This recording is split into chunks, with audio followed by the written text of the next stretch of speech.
We end each show with an unbelievable segment, and this time I have to say, as I read the education news, sometimes it seems to me that it's unbelievable that John Huppenthal is our Superintendent of Public Instruction. I just wonder if he understands the office he sits in. Now, part of understanding Mr. Huppenthal is understanding that he's not an educator. He has degrees in engineering and he has degrees in business administration, but no experience in education itself. There's no question that our schools are woefully underfunded, and Superintendent Huppenthal sometimes alludes to it and says, yeah, I guess the schools need a little more money, and then he goes on to something else. But the guy is constantly pushing for millions of dollars to upgrade the Department of Education computers. He's more interested in the data processing. Remember, this is a guy who's an engineer, and the data storage than he is in the needs of the classroom teachers. You know, the businessman, the engineer, but where's the educator?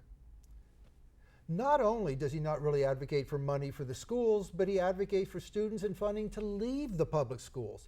Huge supporter of private school vouchers. When he was in the Senate, he actually wanted the voters to change the Constitution to make vouchers legal. Right now, the only way you can have vouchers work is by working around the Constitution.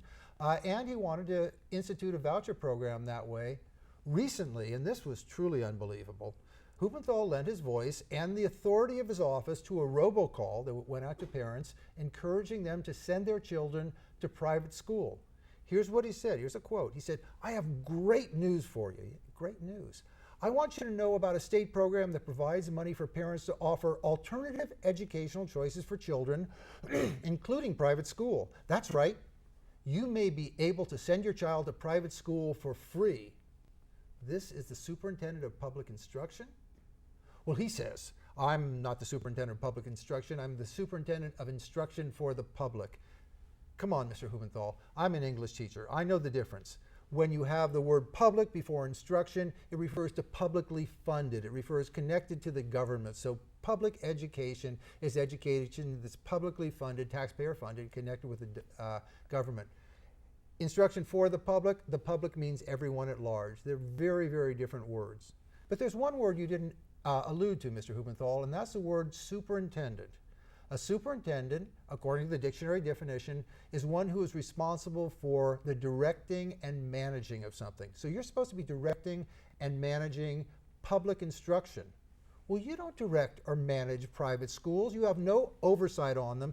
Even the students who are in there on voucher programs aren't tested. You have absolutely no direction or management of private schools. You are not the superintendent of private schools.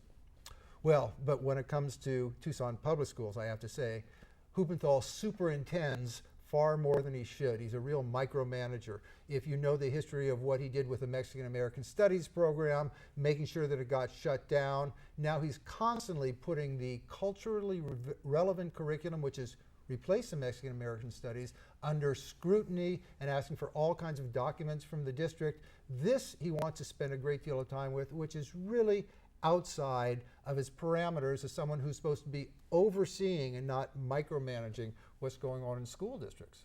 Well, you know, Dave, I think that Superintendent Huppenthal lost a lot of credibility with public school parents, teachers, superintendents by making that robocall. And it was very unfortunate because I think, you know, he had gone into that job, people were suspicious of him. I think he had allayed some of those suspicions and fears of what he was going to do in office.